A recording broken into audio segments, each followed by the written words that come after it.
Wala pa? O di sa Senado tayo, ha? Ayan, away ni Senator Ping Lacson at Senator Marcoleta. Hindi pala yan. Iba yan lakay na naman. No? Nababago na naman. Mga sangkot sa flood control scam dapat lang habulin. Ayon kay Senator Ping Lacson. Aris number 28, Raymond at Paas. Please come in. Raymond. Mayor Elaine, nararapat lamang na ipursige ang investigasyon at habulin ang mga sangkot sa flood control anomaly anuman ang kanilang patungkulan sa gobyerno. Ito ang muling binigyang din ni Senator Panfilo Ping Lacson sa kanyang Chairman's Progress Report na inilahad sa pagitan ng privilege speech kahapon. Ayon kay Lacson, napakaraming batas ang nalabag kaya dapat managot ang mga sangkot. Kabilang dito ang malversation, direct bribery, paglabag sa anti-graft law, plunder, money laundering, falsification of public documents at iba pa.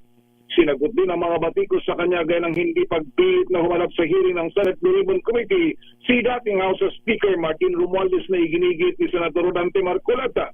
Diin ni Lacson dahil sa umiiral na inter-parliamentary courtesy kaya't imbitasyon lamang ang maaari nilang gawin kay Romualdez dahil kung hindi niya lang respetuhin ang tradisyon na ito ay dapat nakahanda rin si Marcoleta na humarap sa Kamara ng Representantes sa investigasyon hinggil sa akusasyon na hindi tama ang deklarasyon nito sa kanyang Statement of Contributions and Expenditures o SUSE.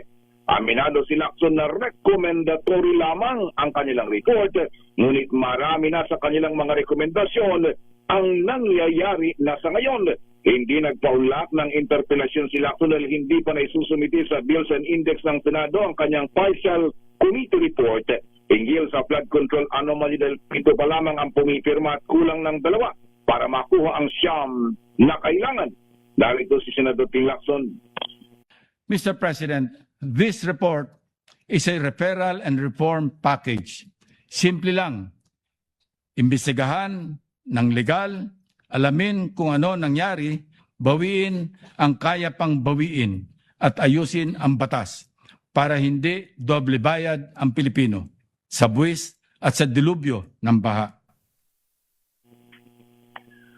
Si Senador Ping Lacson, ito si RH28 Raymond at Paz. Raymond. Si RH, una sa Pilipinas, una sa Pilipino. Raymond, paano nga pala yun pagka may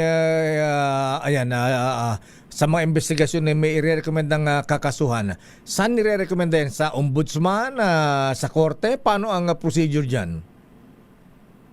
Mayor, normally yan yung parang ibinibigay nila sa DOJ, ombudsman at ombudsman na mayor at sila na yung mga nagpupursige ng mga kaso. Pero ginagamit nila as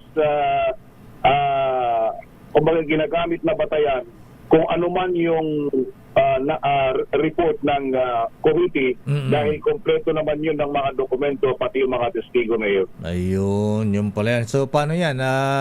Ibigay kay Ombudsman Boying?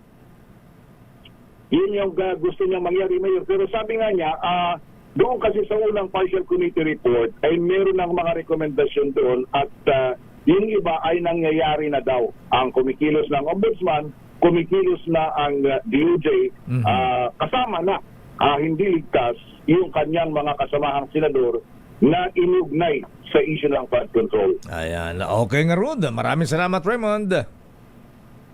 Mula sa Senado, balik sa inyo, Mayor at Sister L. Maraming salamat, Raymond at Paz mula sa Senado. Ito ay